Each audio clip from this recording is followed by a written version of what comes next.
Our keynote speaker this evening is Rocco Rossi.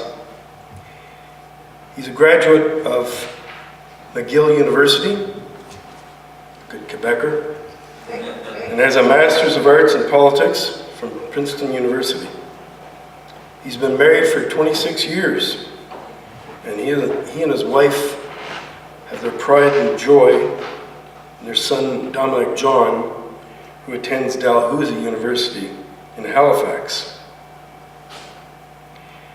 Rocco Rossi has had an exciting career as a business exec, a solid fundraiser, and dedicated public servant. As the CEO of the Heart and Stroke Foundation from 2004 to 2009, he oversaw 4 consecutive years of record fundraising, totaling over $500 million. He's had a passion for politics and was involved nationally and in more local initiatives. He has been a consultant, offering strategic advice for international companies. He has been involved in several industries, notably Labatt's and the Toronto Star. He has been involved with the United Way of Greater Toronto. And in 2012, he was awarded the Queen's Jubilee Medal for his philanthropic and community service. But it's not just all work. He's also an adventurer, walking the Camino de Santiago 6 times. Is it 700 miles? Depends on where you start. Okay. A compass would help. And He's on left street in Albuquerque. That's easy. And he cycled the length of Yonge Street. And believe it or not, that's a total of 1,900 kilometers between Rainy River and T.O. He's kayaked from T.O. to Ottawa and co-chaired an expedition to the Everest Base Camp to support injured Canadian veterans. Rocco Rossi is the new CEO of PCC and PCCN for almost a year now. And he's going to tell us this evening where the organization has come from and where it is going. Please join me in welcoming Rocco Rossi.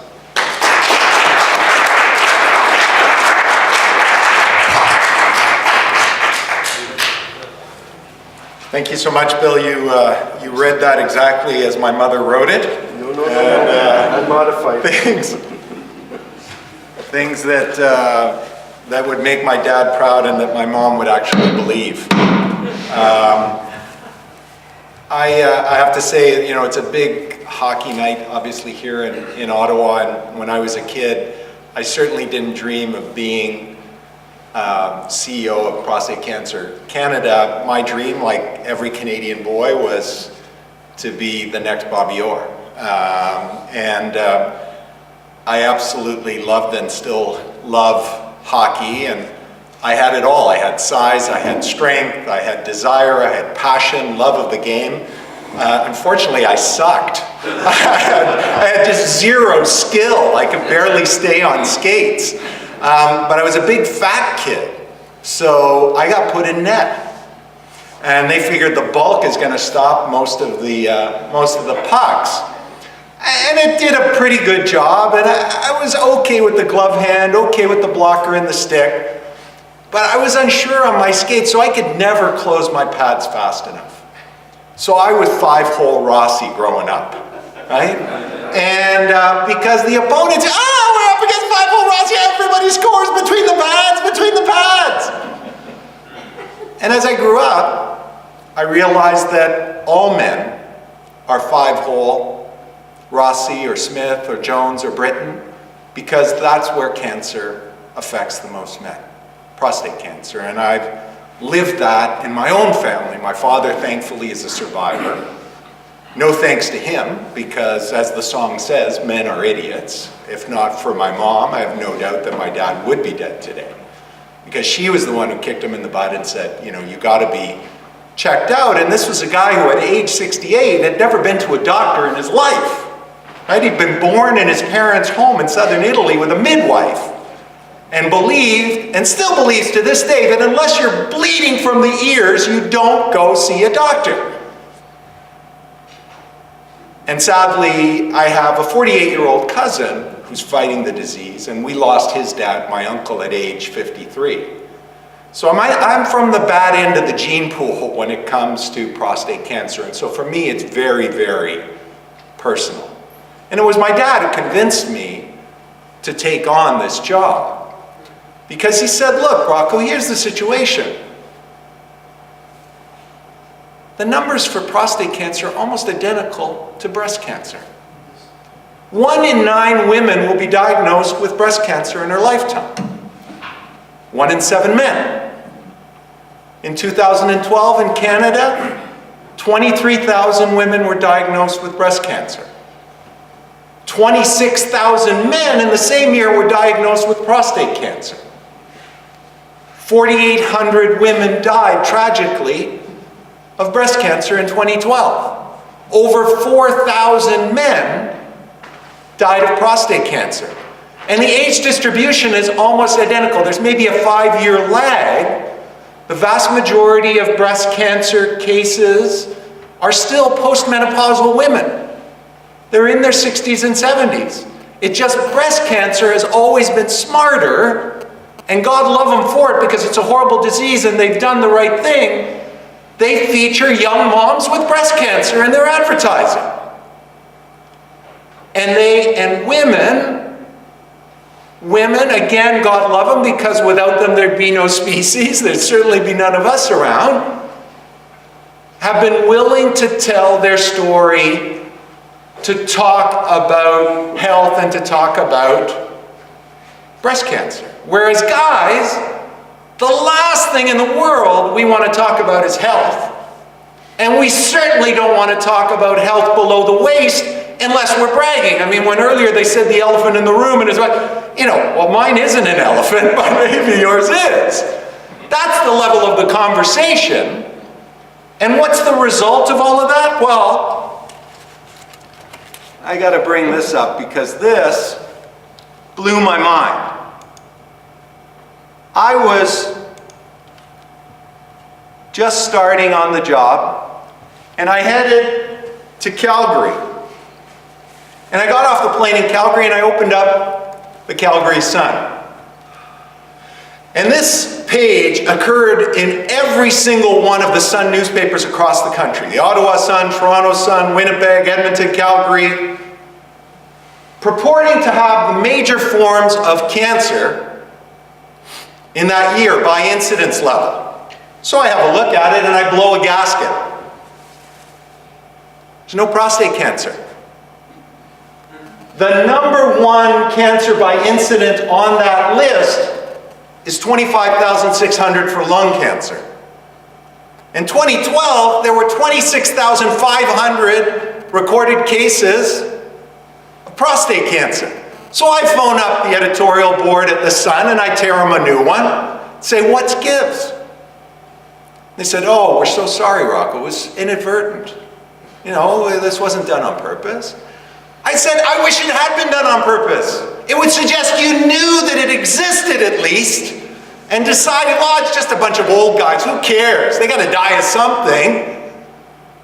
No, at least a dozen highly trained journalists, the guy who wrote the article, the graphic artist, the fact check artist, the copy editor, the life section editor, and the city editor of each of the Sun newspapers saw this page before it went to press. Not one of them twigged. Do you think, for an instance, anywhere this side of a cave in Afghanistan, that a journalist, any one of those journalists, had seen this list and breast or lung was not on it, that they would think that there was maybe something wrong? Absolutely. So thankfully, we shamed them, and they wrote a retraction and a special section that showed that prostate cancer was actually the #1 number of cases, 26,500 and 4,000 deaths. There's a lot of hokey out there that this is just an old guy's disease, that you're going to die with it, not of it. You know, all of us have heard those stories. Sometimes we even hear it from our GPs. The ignorance is so wide. 2014 is the 20th anniversary of Prostate Cancer Canada.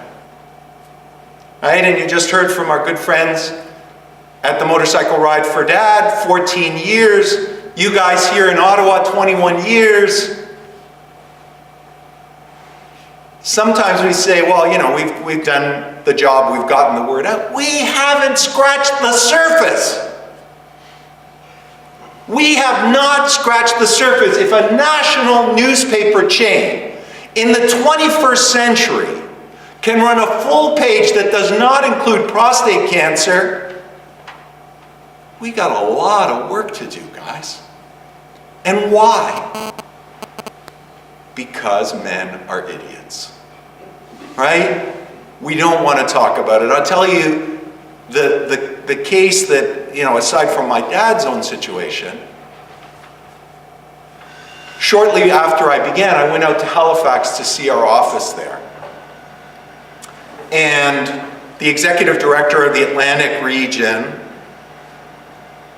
Peter Millette, great guy, survivor himself. He had been the CTV anchor in the Atlantic for years, a real celebrity, and then diagnosed and had radiation and decided he was going to devote his life to public service and to being a champion on this issue. Well, he comes to the meeting late because he's coming from a funeral for a 48-year-old childhood friend of his who died of prostate cancer, 48 years old. And at the funeral was the guy's dad. And he's beside himself with grief. Right? As Bill said, I've got a 24-year-old son. For the parents out there, I've always believed all my life the single worst nightmare, the lowest circle of hell on earth is to be predeceased by your child. I've always believed that. I can't imagine that pain. But I was wrong. There is a worse nightmare. There is a lower circle of hell, and it's inhabited by this man. Because he shared with Peter that he had had prostate cancer as a young man. And he never told anyone, including his son. He made his wife promise him that she wouldn't tell anyone, including his son. So his son, at age 42, thinking he's doing the right thing, shows up at a doctor's office, right? Guys don't like to go get medical. This guy, he's a modern man. He's going to go get checked out. And the doctor goes through the usual questions around family history, and because he wasn't particularly a believer in, you know, PSA testing early without family history, he said, look, you're 42, there's no family history. We're going to do this set of tests over here. And we're not going to do these ones, but you know what? In a year or two, come back, we'll figure out this other stuff. And on the stuff that they did test, 100%, clean bill of health.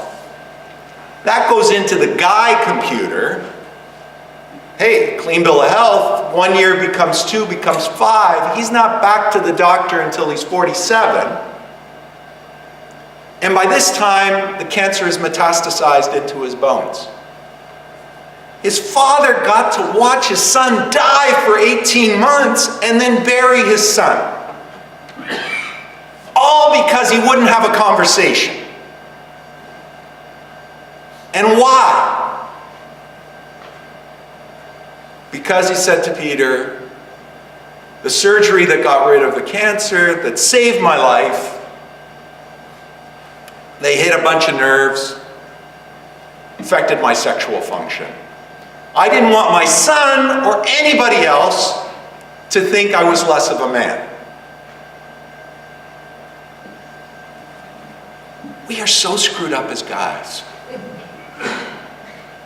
we spend so much time and so much energy thinking we can define ourselves through the junk in the trunk and through our performance, that we put ourselves and our family at risk. And we have a bloody conspiracy of silence about the whole thing. You guys in this room, you're unusual. You actually come to a physical support group. You actually go out and talk to neighbors and the community about it. And God, I can't thank you enough for that. And the men that you've touched, I can't thank you enough for what you accomplished that. But understand how unusual it is. Over 26,000 cases, new prostate cancer last year. Fewer than 5% of prostate cancer patients ever come, even once, to a support group, to a physical support group. In the 75 associated support groups we have across the country, if 26,000 new cases, that would mean 5% would be 1,300 new members or people touched, clear patients touched by. We didn't even come close to that. I have no exact measurement on that because no support group shares it. When you talk about what can we do to improve things, well, let's start measuring stuff and let's start sharing the numbers. Are we in fact reaching more men? I don't know. But anecdotally, I hear all of the groups getting smaller. So if we want to impact and affect and provide support, because make one very, very clear. While guys not wanting to be joiners may not need support groups physically, they need a ton of support. They need information. So we have to commit to the best web resources possible, to the best literature possible, to the best interaction with urologists and MDs, and to bring GPs up to scale. We absolutely have to do these things. That's where I see the next period of time, the focus. It's not to say we at PCC don't think that the PCCN is important. I do. But I also know that over 95% of those touched are not being touched directly, and we owe them a duty to provide the support that they need and they want. And we've got some challenges in that. One of the things that created a lot of the early confusion between PCC and PCCN was the experience of Movember. Right? Movember developed in Australia several years ago. PCC got the rights to bring Movember to Canada. So for almost 5 years, PCC was Movember in Canada. We paid a licensing fee to the Australians, and we had unrestricted access to all the money that was raised. And it went from 0 to 35 million in 5 years. An absolute, and I'm not talking cumulative, I'm talking annual basis. The money was coming out of a fire hose. And my predecessor, quite frankly, was making a lot of decisions on the fly, including things like a national conference that brought 100 leaders from across the country to a swanky city, to a great hotel, and spent $300,000 a year for a conference, which quite frankly I find unconscionable. I don't think it's appropriate that $300,000 of donor money be spent on 100 people in a community where 26,000 new men are diagnosed every year. Especially when it's the same 100 guys for a 5-6 year period. Very little turnover And I don't know how much sharing, I thought that presentation of Huntsville was fantastic. I don't know how much of that was being done by the 100 that went before, or what objectives were set up front. I mean, I don't even have minutes from those meetings, and yet large amounts of money were spent. So I'm a believer, and I tell my staff every day, look, we're in the not-for-profit industry. That doesn't mean we're in the for-loss business, right? We have to run this professionally. We have to make the tough choices to get the biggest impact. I am a huge admirer of what Motorcycle Ride for Dad does, and I totally understand the desire that 100% of what is raised in a specific community be spent in that community. I understand what drives that. But that's not what PCC commits to you and to the donors. And I want to be absolutely clear about that, so there's nothing hidden. Our commitment is that we fund the best of the best, and we don't care where they are. Because, you know, it was interesting, everyone was raving about Andrea Simone. She isn't at the General. Her research is funded by people, and his research is funded by people outside of Detroit. Because when you find someone who's awesome, you need to support them. You look at the Da Vinci robot, you look at enzalutamide, you look at abiraterone. None of them were developed in Timmins. None of them were developed in St. John's. That's not to say that money shouldn't be spent, but we have to have a balance so that someone, somewhere, is making those decisions and is running a national peer review process to determine that at least some portion of the money funds the best of the best, regardless of geography. I know not everyone agrees with that. I understand that. I appreciate it. I respect it. If someone wants it only in their community, God love them, there's still lots that can be done. But if we're going to solve this, if we're going to cure it, I want to make sure that I'm funding the absolute best people. Because I'm the son of a survivor. I don't care about the politics. I don't care about the borders. I care about solving the disease, period, full stop, and the suffering. That's my commitment to you. That's what I wake up every day thinking about. How do we do it better? How do we reach more men? How do we ensure we raise more money so that we can fund the best of the best? And we've got some serious challenges. Movember, that was a rocket ride. When they took it back, let's be clear, when they took it back, they did a couple of things. One is they capped what they would give to prostate cancer because they decided, and it's totally their right, they're the developers of the concept, that it was going to be a focus on men's health in general and not just prostate cancer. Right? So there's prostate cancer, there's men's mental health, there's testicular cancer. They also did some work on cardiovascular disease this past year. All really important work. But it did mean we went from $35 million one year to $17 million the next year as our share. And this year, and that was the year before last, when Canada-wide, Movember raised $43 million in 1 year in Canada. It's let's be clear, it's phenomenal. It has changed the landscape. It has funded incredible work across the country and around the world. It's the single largest contributor to change in the prostate cancer research world as an initiative. So we need to applaud it.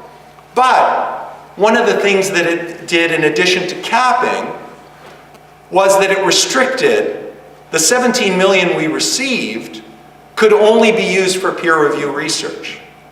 It can't be used in education, it can't be used in awareness. And in a world where awareness was that prior slide, we need to raise money to be able to get men to get tested. That's why we spent significant resources and got the help of lots of groups across the country, lots of support groups, to get municipal, provincial, federal government to call it Prostate Cancer Awareness Month and to issue new guidelines, new recommendations that say, look, we're not calling for universal screening every year, but at a minimum, once men hit 40, they should be tested. You should know your PSA number. We know the PSA test is not perfect. It absolutely is not perfect. There are false positives. We know that. We also know that there have been a lot of men overtreated in the last 20 years because of PSA and because of the reaction to PSA. We know that. But we also know that before PSA came in, 4 times as many men presented metastatic at their doctors than today. 4 times. So let's not throw the baby out with the bathwater. PSA together with digital rectal exam, there I said the word, that is the best thing we've got currently. And we need to work on better tests to take it to the next level, which is to really understand the difference between aggressive and indolent tumors. Because there are a lot of tumors that are identified that would grow so slowly that you will die of something else and not of prostate cancer. But unfortunately, we've created such an ethos. When people think of cancer, and you put whatever before, breast, lung, whatever, they hear the C word. They don't hear the word before. They hear cancer. Freak. And a lot of people, the notion that you can go into active surveillance is anathema to them. Because I know I've got cancer in my system. I want it out. I want it out today. I want it out yesterday, actually, preferably. In the last 20 years, mortality from prostate cancer has dropped by 40%. It's phenomenal news. The biggest chunk of that is moving testing earlier. Actually, once men go metastatic, mortality rate has not changed very much in the last 20 years, sadly. With all of abiraterone and enzalutamide and the rest, we stretched a few months here, a couple months there. There's quality of life issues for sure, and those are important. And quite frankly, if I could have had another 6 months with my uncle, there's no price that can be put on that. But we need a solution. And that's why this past year alone, together with funds from November, we put $5 million into the Vancouver Prostate Center, led by Vancouver Prostate Center, but involving 21 investigators at 8 institutions across the country, but done from a national peer-reviewed basis to determine who the best of the best were and put them together into a team looking at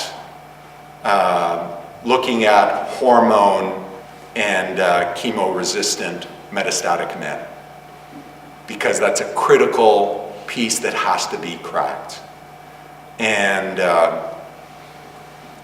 that's the kind of work we want to support.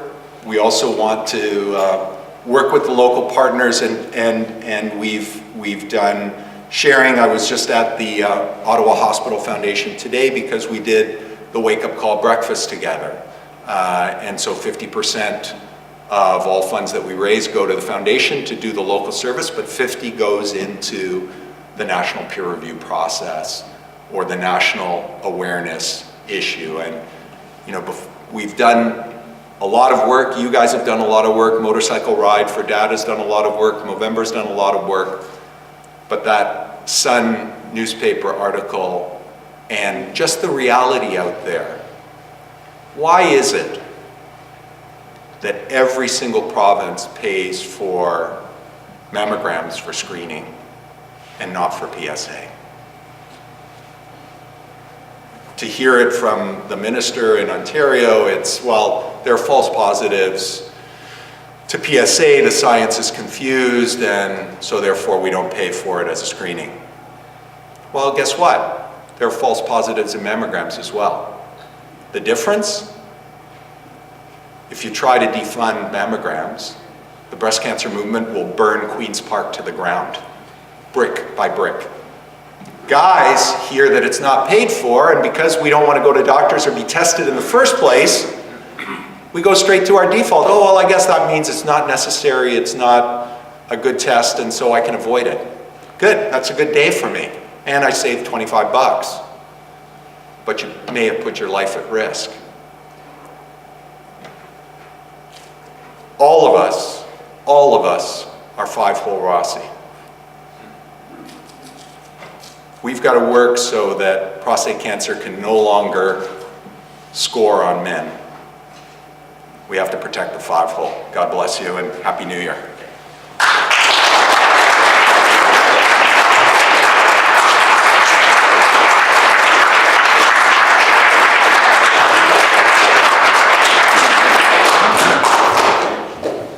Question over.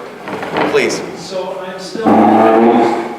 PCC and PCCN are not the same thing? Or are they? Are they or are they not? PCCN is the Prostate Cancer Canada Network. That is the 75 affiliated support groups across Canada. PCC is the Prostate Cancer Canada Foundation. PCCN, when it was formed, and when the affiliation agreements were set up, does not require any fundraising on the part of PCCN to support PCC. There are some opportunities, but there's no physical responsibility. There's no sharing of data. So I know I have the email addresses of the leaders of the 75. I don't have yours. I have to depend on that information going through an email ladder. And in great groups like this, that happens. I don't know that it happens in every group across the country. Because, for instance, we did a survey over the summer to try to tease out, given that we'd spent $300,000 the year before in this national conference, how much did people value it, and did they want regional versus national, and what should the objectives be, and all of the rest. We sent that out. We asked all of the leaders to send it out to their memberships. We got 160 replies. Basically, the universe of guys who'd been. Pretty hard for me to go back to my board and say, look, we need to spend this kind of money if only 160 people bothered to reply and are affected or feel strongly enough to have an opinion on it. And you know, so what did we, but my predecessor really didn't see a particular role for the groups. Because remember, money was coming through a fire hose from Movember, the Movember initiative. So you didn't have responsibility for fundraising. This was going to come through Movember, not to worry. Now, we were just going to send 12 free silk ties to every group. That was in the agreement, and there was going to be a nice conference on an annual basis, and we'd share some information, we'd share some literature, but no real partnership. So yeah, there was confusion because for some people equated it, well, that somehow PCC was just going to be the ATM for PCCN, and it would just be the place where you get money to do whatever it is that was going to happen. So and does PCC provide money to the PCCN units? No, what we do, there's been mixed stuff in the past, but what I'm trying to clearly state to people is look at what our task is. You say you don't want to fundraise, and yet many of the support groups have their own charitable number, do fundraise, do have members who give to them.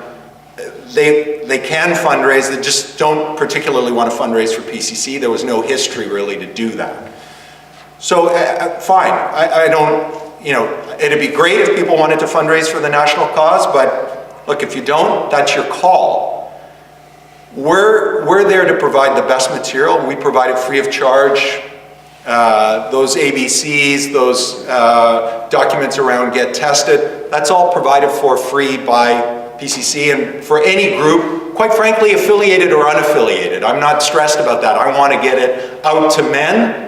And so if a non-affiliated group, there's the Walnut Foundation in Toronto, for whatever reason they had a personal conflict between the predecessor and the leader of that group, and so, cut them off.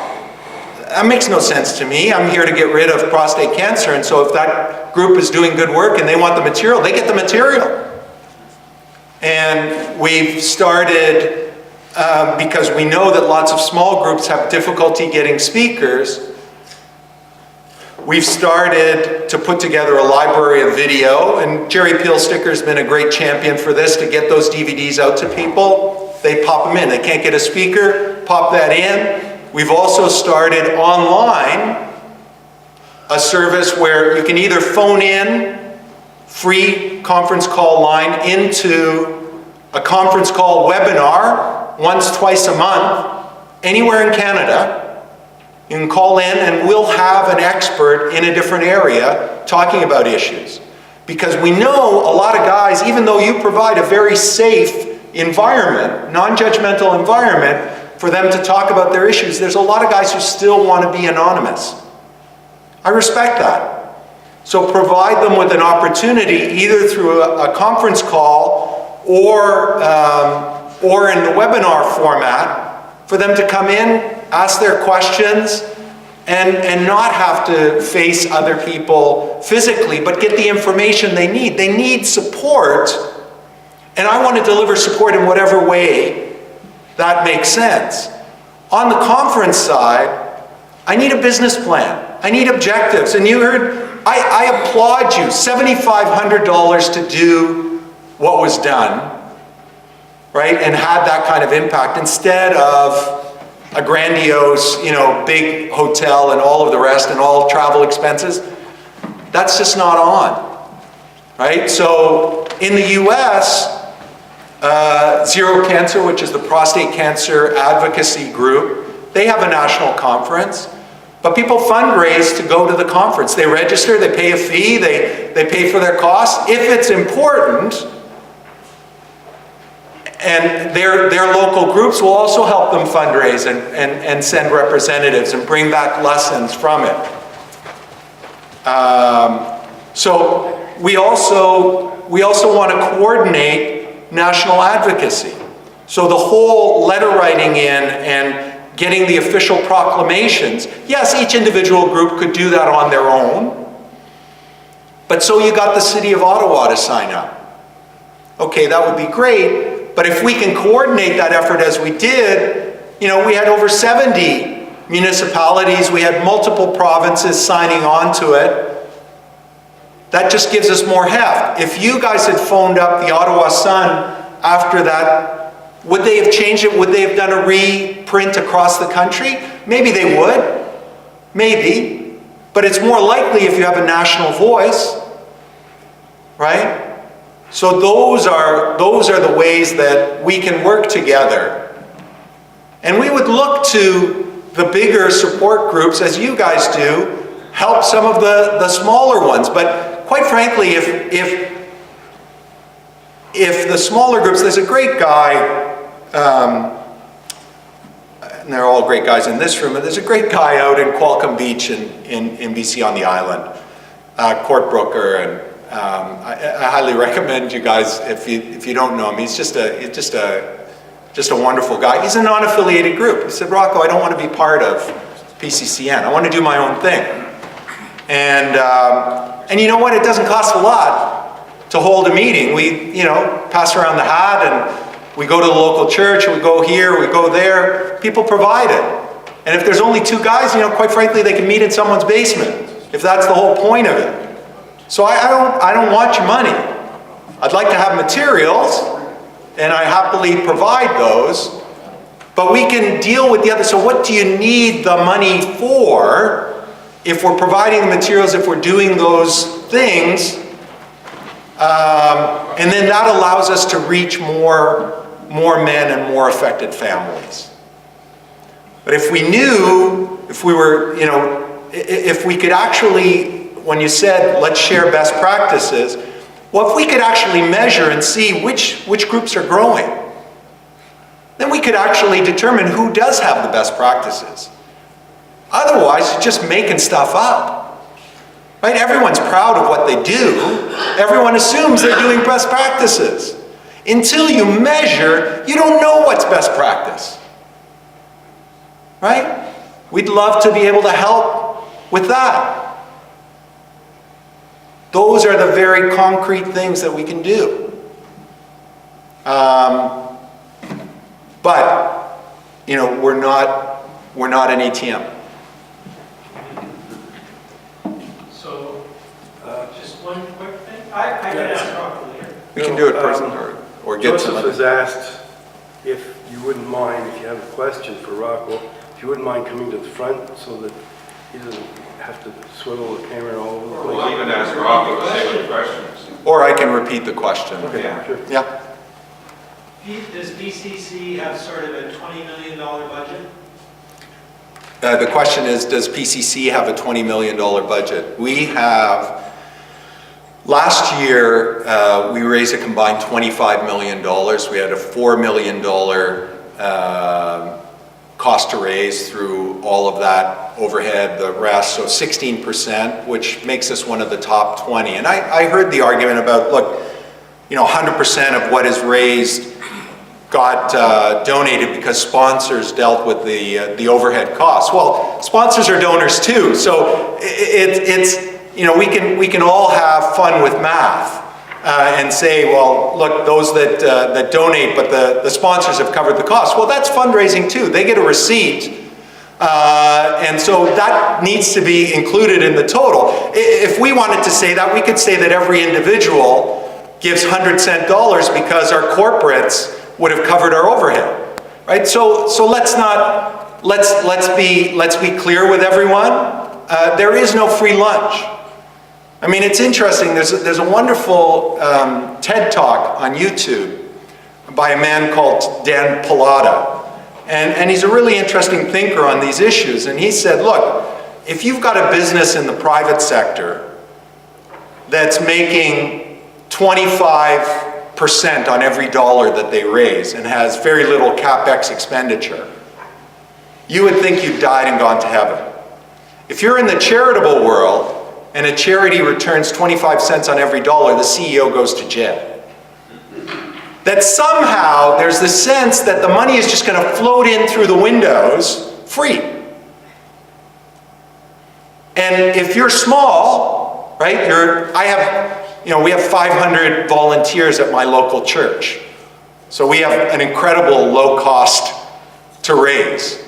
But if you want to be a national organization, why is it that Coca-Cola, one of the leading brands in the world, spends $2 billion a year globally to advertise its brand?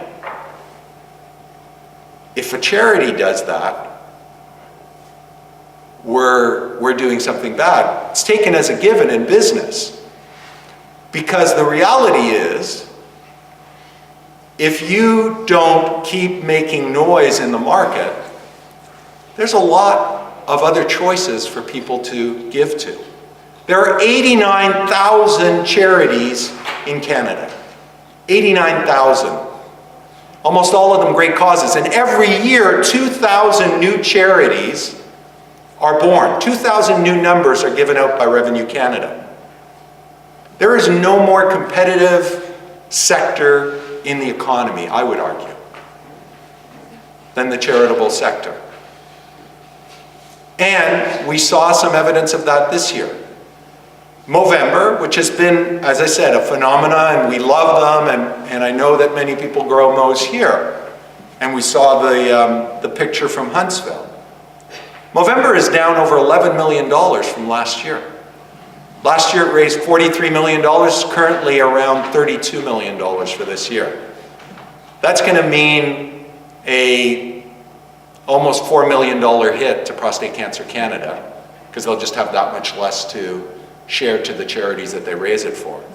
Safeway, which was our next largest donor after Movember, has just been bought by Sobeys. And they're giving us a transition year. We'll probably take another $500,000 to $750,000 hit on that. It's got to be replaced if we're going to keep giving just even to the level that we've been doing now. There are a lot of great causes. I saw some of the comments on there from the conference. Why don't we have the pins in Shoppers Drug Mart and Canadian Tire? Well, you know why? Because breast cancer has made more noise. Because they see, 30,000, 40,000 people come out for the walk to end breast cancer. They don't see that in the Father's Day walk. Why is it that the politicians don't respond as quickly? Because there's no political price to pay for not doing the right thing in prostate cancer, because guys will just suck it up and be quiet. I used to hear people say, if men had breast cancer, it would have been solved by now. I don't think so.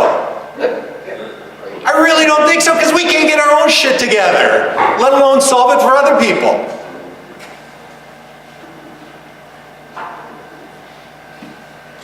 You mentioned, you used the phrasing, speaking about November, you said, since they took it back. Yeah. Who are they? Right. And who's making these decisions now to, put caps on it and so on Right. and so forth? Well, Movember has become a global foundation. It started out of Australia, and there's an international board. They have their own fundraising team on the ground in Canada, in each of the countries that they operate. In Canada, it's run by a phenomenal guy, Pete Bambacci, who was formerly at Molson's. I was a Labatt guy, so we've got some rivalry there. I think of them as a microbrewer, but be that as it may, phenomenal guy, and they've done a great job. Their global board has decided what share each of the men's health diseases they'll support, and then the charities on the ground determine how to spend that. So the 17 million that came from Movember to us is then that 17, so long as it's spent within the peer-reviewed national research process, right?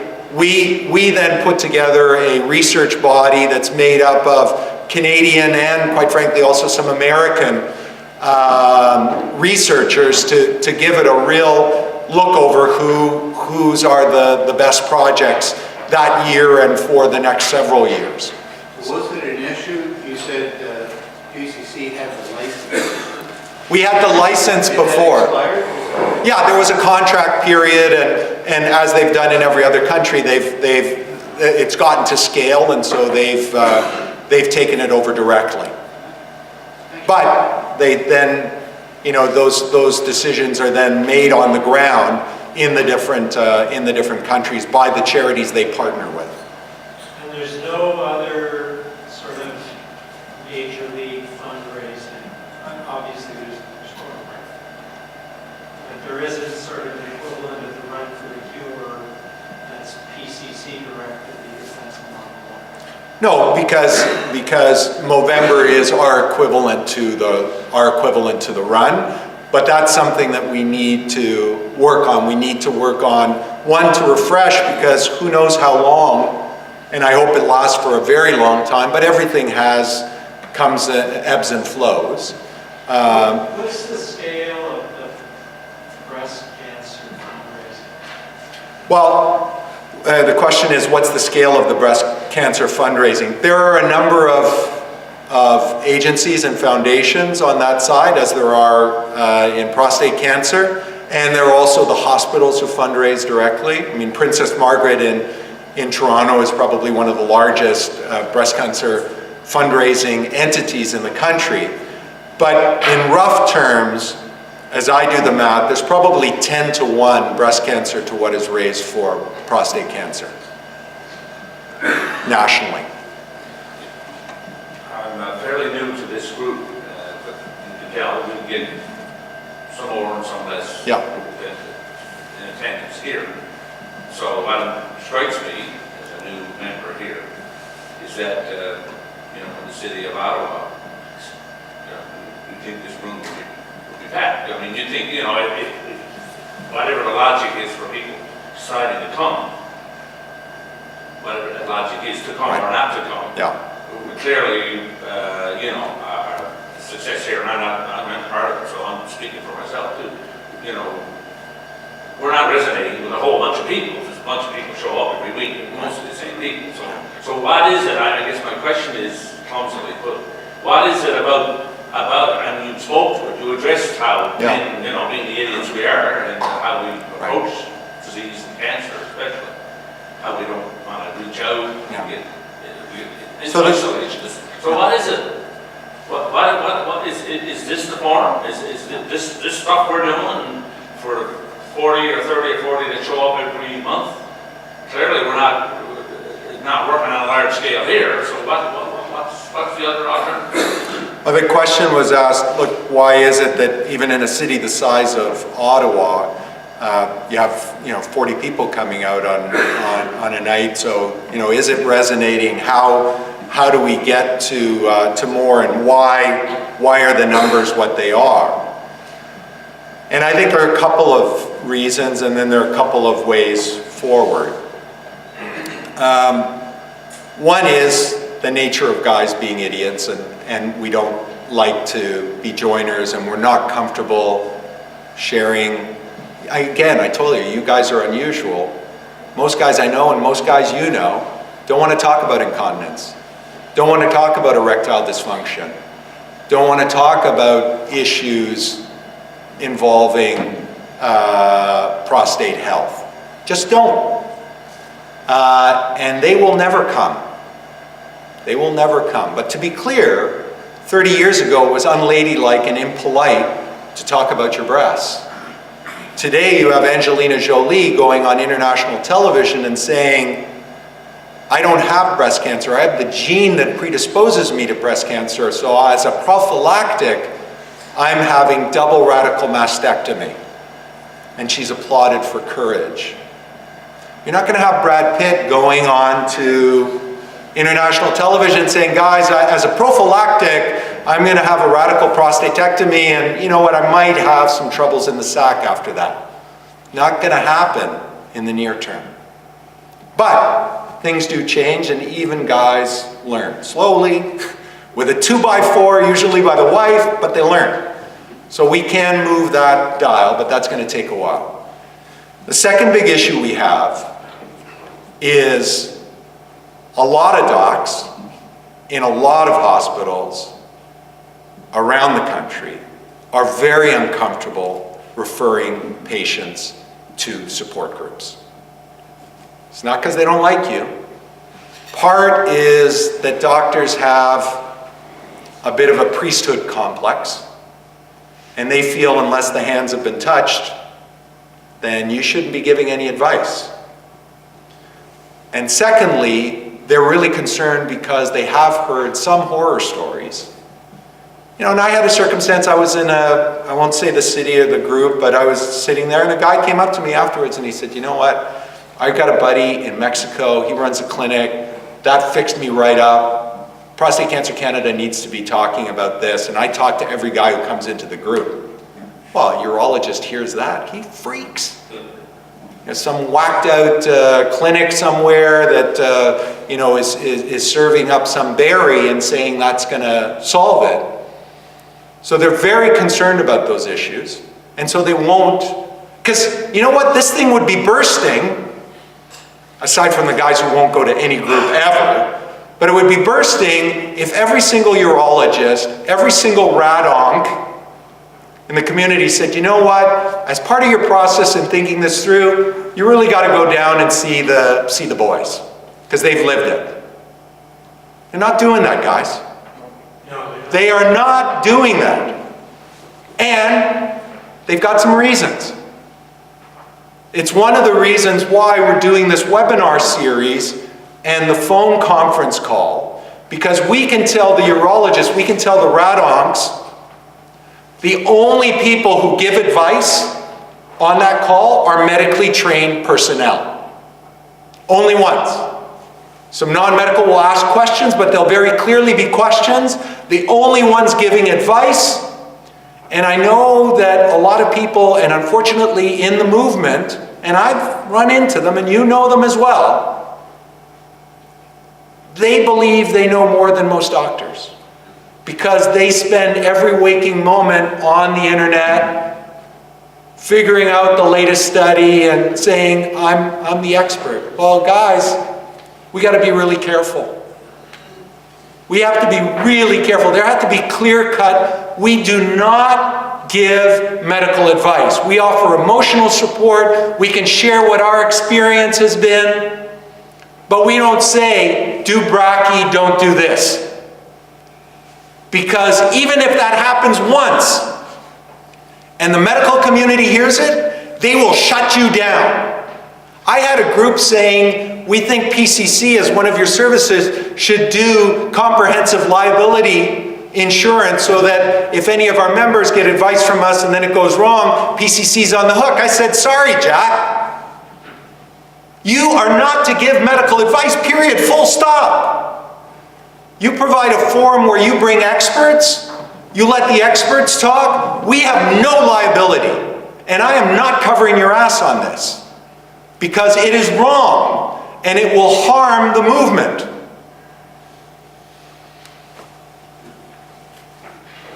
Every organization has to prioritize and make decisions on how they're going to invest the resources that they have available to them.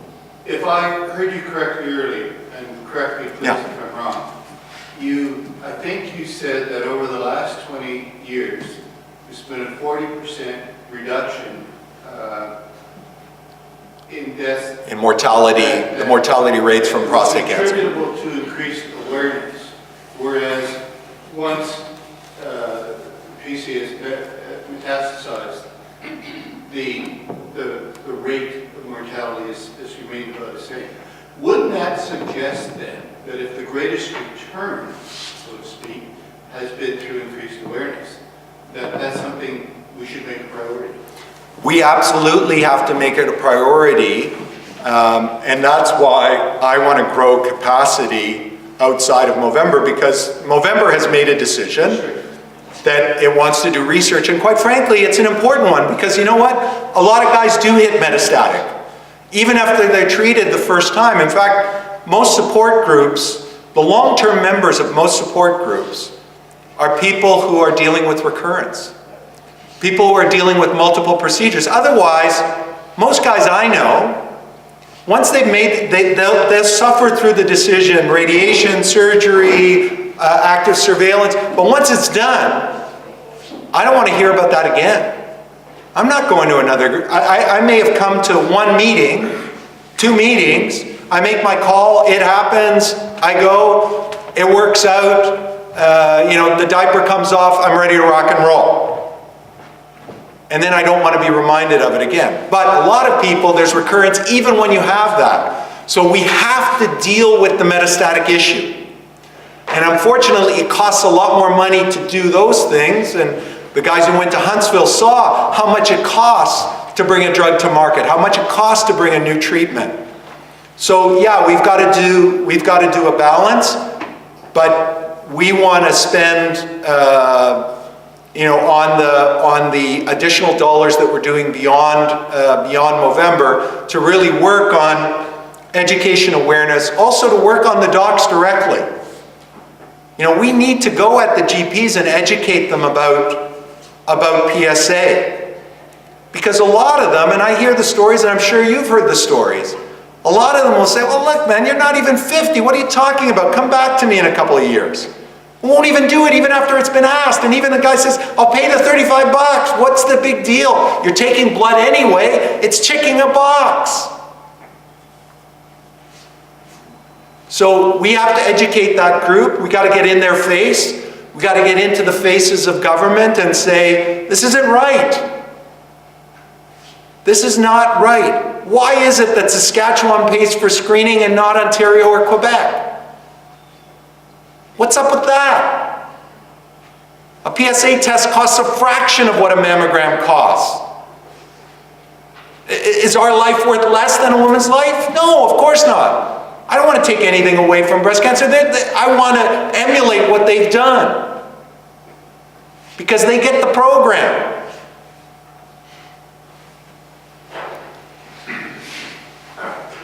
Rocco, you talk about Sobeys taking over Safeway.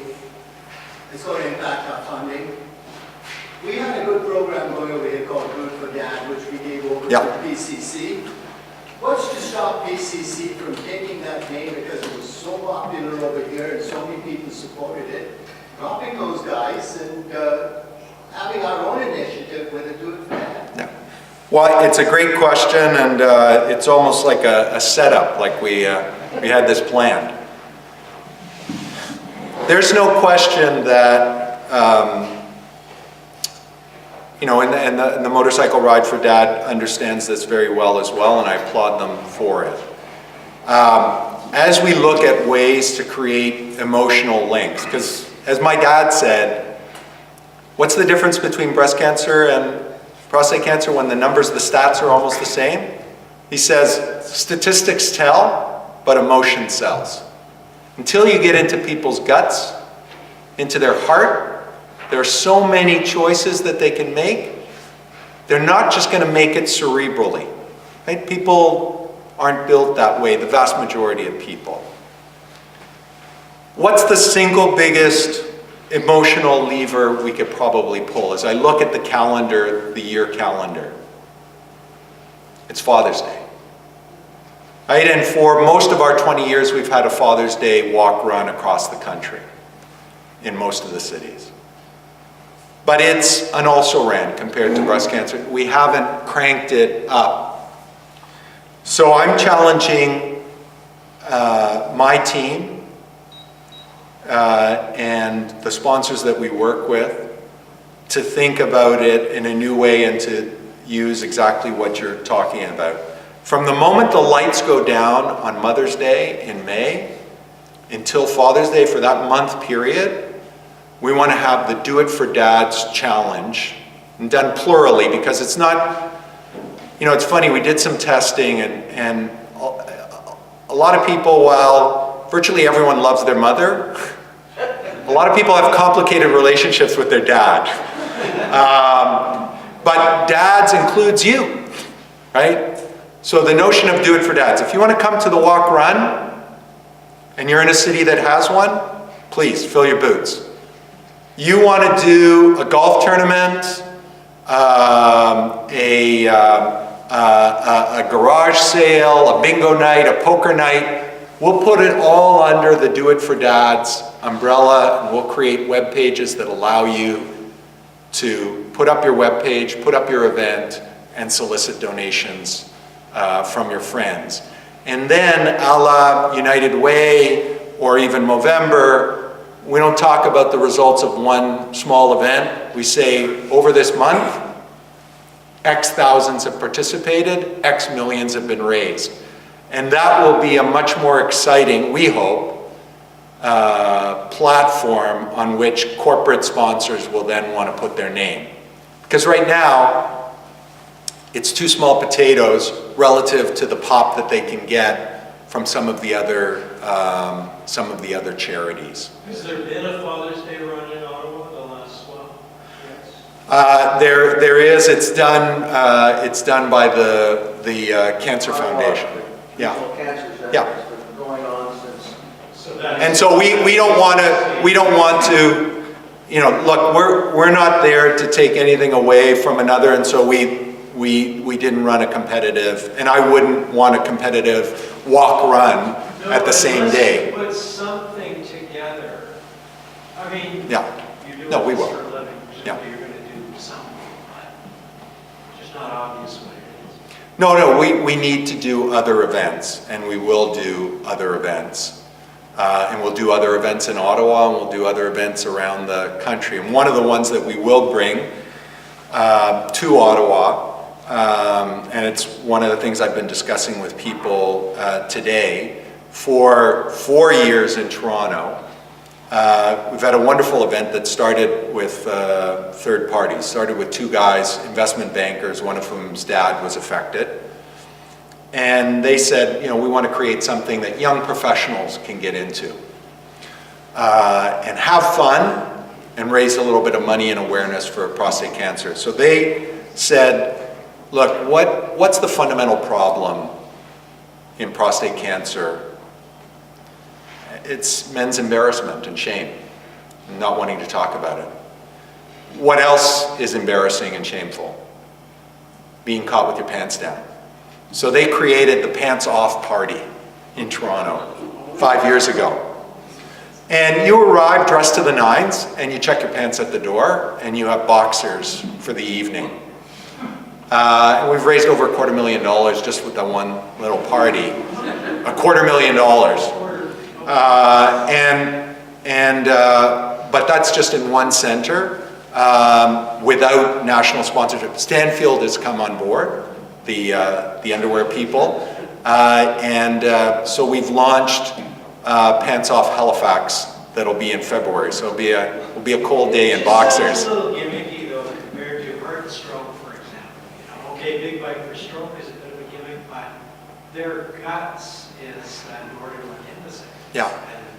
But that's been there for 50 years. You don't buy 50 years of brand equity overnight. You know, when I first arrived at Prostate Cancer Canada, having run Heart and Stroke for 5 years, I asked for the volunteer breakdown. And there were fewer than 500 identified volunteers nationwide. That we had actual names, addresses, email, phone numbers.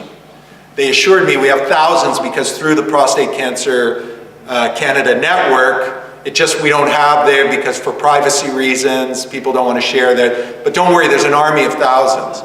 There isn't. I mean, reality, there isn't. Because they can't be mobilized if I can't get to them.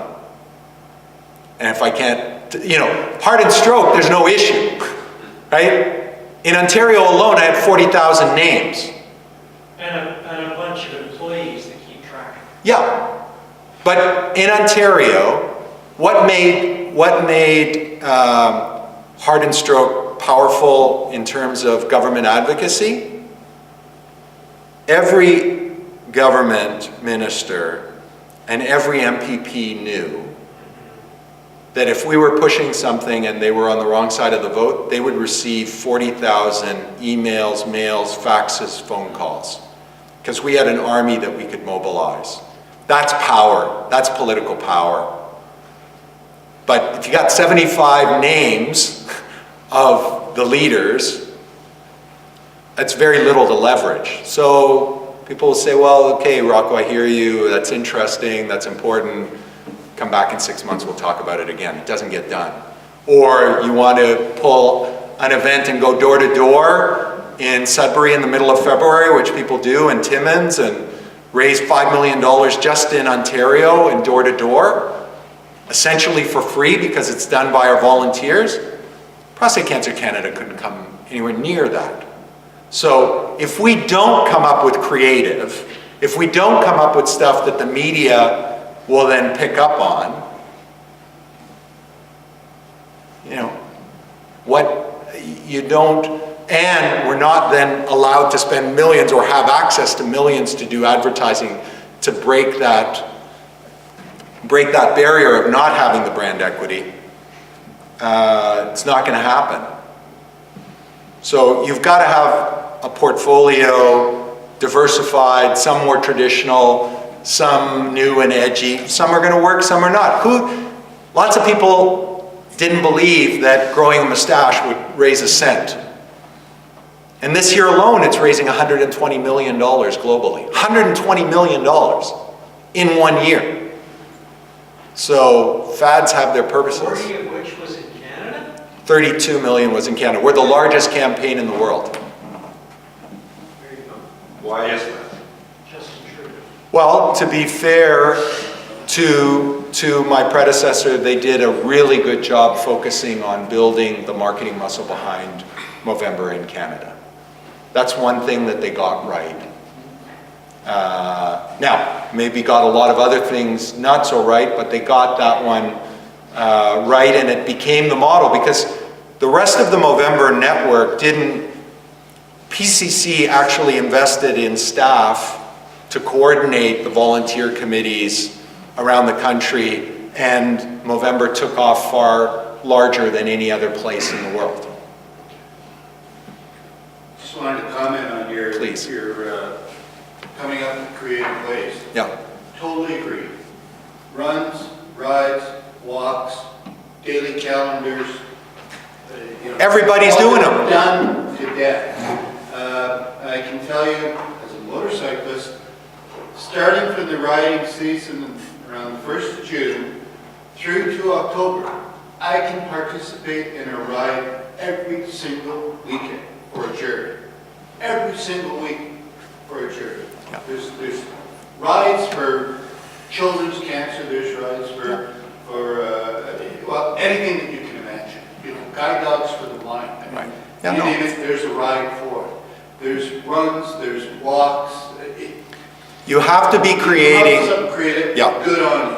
You have to create, but the other point, and it's an excellent point, there's lots of runs, there's lots of rides. Look, I could raise $50 million with a lemonade stand if I had the right people in the room. Right? Because it's not, at the end of the day, it's not just concept, it's who do you have asking. Right? You take a look at some of the hospital foundations, and you know, there's a hospital foundation in Toronto, I won't name it, but in the last 10 years probably raised $150 million. 80% of that, hazarding a guess, 80% of that has been raised by the board members and their associated companies. Right? You got the CEO of a bank, stuff happens. And you have the right people to ask, or you have an army of passionate people who are saying, I'm walking for my mom, and they're going to pester their neighbors. The same weekend, the Father's Day, we had a walk for autism in Toronto. And I have a lot of heart for autism. I helped to fund one of the early schools with some friends for autistic kids in Toronto. And it's a horrible thing as a parent to go through, but prostate cancer is 1 in 7. You know, you're talking a few percent when it comes to autism, but the people who are affected by it are so passionate, and they came out and they raised in one walk what we raised in the whole province with our walk runs for a disease that affects fewer people directly, but in a way, you know, passion makes up a big difference. And so when the leaders of PCCN come to me and they say, Rocco, well, you know, our guys, they don't want to fundraise, so, you know, take that right off. Okay, fine. You don't want to fundraise. Well, who's going to fundraise for you? Right? Like, how is this thing going to get solved? And if the people affected by it aren't going to step up, then no one owes you a living. Right? Like, and in those other charities, the people who are affected step up. Part of it comes back to what you said earlier. You know, it's the image. Right. We're a bunch of old fogies, bunch of old guys. You know, when they're raising funds for autism, I mean, my wife works with development delay, most of whom are all autistic.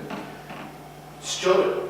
Children is the image that you're going to see. It's like you said about breast cancer, to show young women with breast cancer, not the post-menstrual. Yeah. You know, that's who they're showing. They're They're going out and they're doing the No. emotional sell. Yeah, and look I don't want to, again, I'm not taking anything away from them at all. I applaud them. I'm saying we have to be prepared if we want to make a difference. Like if we don't, look, I'm taking care of my situation, I'm taking care of my family, that's all right by me. Okay, but then you get what you get, right? Do we want to make a difference? Does it make a difference to us? Because if I'm out there asking someone for money, they're going to quite rightfully ask, how much do you give? How much do the people who are affected by it directly give? How many hours do they put in volunteering? And if the people directly affected by it aren't out there, well, I got 89,000 charities calling me. And you know, one of the things with Safeway, with some of the stores, you know, and this was before my time, but they tried to get, you know, members of support groups to go, you know, and it's wonderful that you have the honor guard at the end, because it's very powerful in the Ride for Dad. It's very, very powerful. And I know in earlier instances they asked support groups to go in Western Canada to the Safeway stores at the end of the campaign to thank the cashiers for asking people to top it up. People didn't want to go. Very few. They do something for Easter seals as well. Do something for Special Olympics. They arrive with buses of kids that come off and hug the cashiers. How do you compete with that, right? Like, that's beautiful. That's beautiful. And it's right. If we're asking people to fundraise and we don't go and thank them from the very bottom of our hearts, well, why should they do the work for us? Why? Well, just to prove your point, we had a chap here from Minto. Yeah. Who votes here, remember? The guy from Minto came, we gave him the Walnut Award, and he told us the story, how he got prostate cancer and had to go to Detroit to get the Da Vinci Right. procedure. It wasn't here in Ottawa. Well, guess what? Now he's with Minto, biggest development. Yeah. Mr. Greenberg, I know him. Yeah. So he comes back, we gotta have one in Ottawa. Well, we do. Yeah. But guess what? He took charge. Yeah. Well, I get it. And he and his wife put $1 million to start it. So, you know, rest your case. Look, it's there's a lot of work to be done. It can be done. It absolutely can be. I believe that, but we have to want it. We have to want it. We have to be willing to organize to get it. And we can't be a cottage industry about it. We got to work together. We got to make smart choices, and I don't have the answers, but I got a lot of heart for this. And you know, touch wood, my numbers have been good, but I'm in that end of the gene pool where it could accelerate at any time. And you know, selfishly, I want to make sure, and non-selfishly, I got a 48-year-old cousin, and I don't want to go to his funeral. So what's the takeaway for the individual? Sorry, just look at, yes, sir. I want to support a comment on something you said, but I think we should all consider. Some years ago, I was interviewed by a Sun reporter on Men's Health, and we sat down in a cafeteria, in their cafeterias. You can ask me certain questions, and I was responding to her questions. And as the conversation went on, I sensed there's really no interest here on her side. So I asked her, do you think this is going to attract your readers? And her comment was, I have some doubts about that. She said, we've got to have a hook. And I've heard that term before. Yeah. I said, well, if you could give me a hook to pull down men's pants, there'd be a lot more examinations. Right. And she said, well, that's fine. We'll really put some thought in that. From there on in, the conversation went uphill. It was great. It worked out very well. I was happy. 2 days later, Sun reported, Dugan says, pull down your pants for prostate cancer.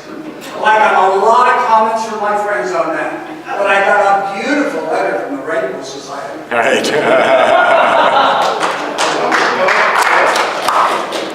I can't do justice repeating that, but I think it's just another story about how difficult it is. You know, in part of it, in some respects, it shouldn't be that difficult. It's just, again, back to the guys, we have a very, unlike women, we have a very limited, and I hate generalizing, but it's unfortunately the case in too many cases. We have a smaller emotional vocabulary than women do. And it just, you know, we just have more trouble getting to it, but we need to celebrate those stories. They're every bit as important as any other cause. I mean, to spend another year with my granddad, to do this, what that means for me, you know, what it means to my wife. One part of the campaign that we'll have for the Do It For Dad period will be really focusing on the fact that while this is biologically a man's disease, the reality is it's a couple's disease, it's a family disease. When my dad was diagnosed, the anxiety, the fear, affected everybody, right? You're a kid in that situation, it's real. It's not just the man's disease. And part of what we need to communicate is that. I look at, you know, support groups, I go to clinics, it's always the wife, you know, with the 2x4 behind the guy pushing or asking the tough questions. And so we need to share that reality with the world. I think there's, and again, it's not to crassly pull emotional strings, it's to say that there are legitimate emotional strings about this. There's a reason why we're here, there's a reason why it's important, and there's a reason why we're so passionate, we want to share the story with you, and we think you should be part of this as well, because, you know, we have made a difference and we can continue to make an even bigger difference.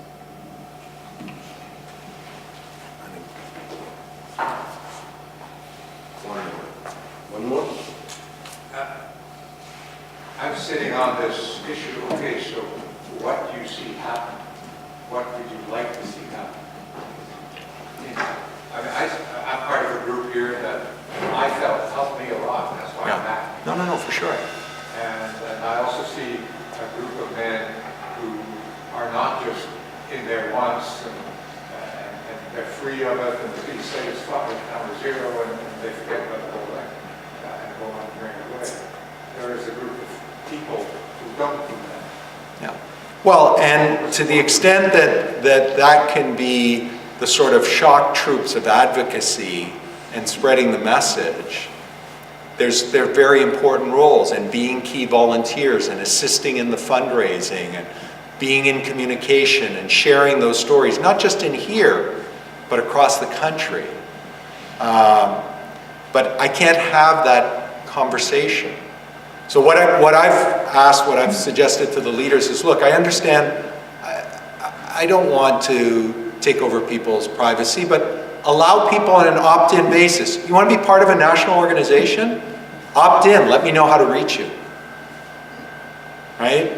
You want to volunteer, you want to help fundraise? I know not everyone does, but for those who do, we got work. We have opportunities. We want to come here, we want to do things. It'd be a whole lot easier if I had the list of those who were interested in actually doing it.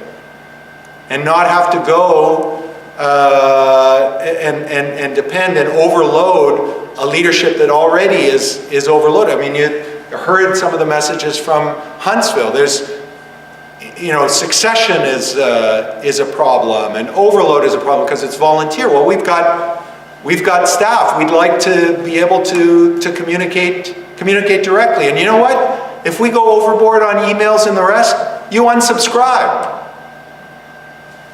Simple as that. But if not, I'd like to be able to know, are we growing the community or not? Which ones are growing? So therefore, I can say to the other ones with facts, you know, Ottawa's got a good thing going. Let's learn how they're doing this and share that, because objectively, they increased the number of men that they touched by 20% this year. The highest in any support group in the country. I have no clue now. And PCCN, the advisory council that's made up of several of the leaders from around the country, they have no clue either. Unless they do and they're just not sharing it with me. But I think it's genuinely that they're not tracking it. And everyone just assumes, you know what, I'm doing the best that can possibly be done in my market. I don't believe that. Because, you know, another one of my dad's favorite sayings is, look, the definition of insanity is doing the same thing every day and expecting a different result. If we just keep doing what we're doing, we keep getting what we've been getting. So, if you guys are happy with this and where we are, and national newspapers not carrying prostate cancer, keep doing what you're doing. And it's not to say it's not affecting lives. I don't want to diminish it for 1 second. The single most important thing my dad experienced in his time, he didn't go to a support group, but he went to 2 guys that he knew that had gone through that. That was far more valuable to him than the conversation with the doctor. From an emotional standpoint, from being able to deal with it, from asking the right questions. So I get it. But I don't want to solve this problem retail, I want to solve it wholesale. I want everybody affected, not just a couple thousand when 26,000 new cases are identified every year. That's what keeps me up at night.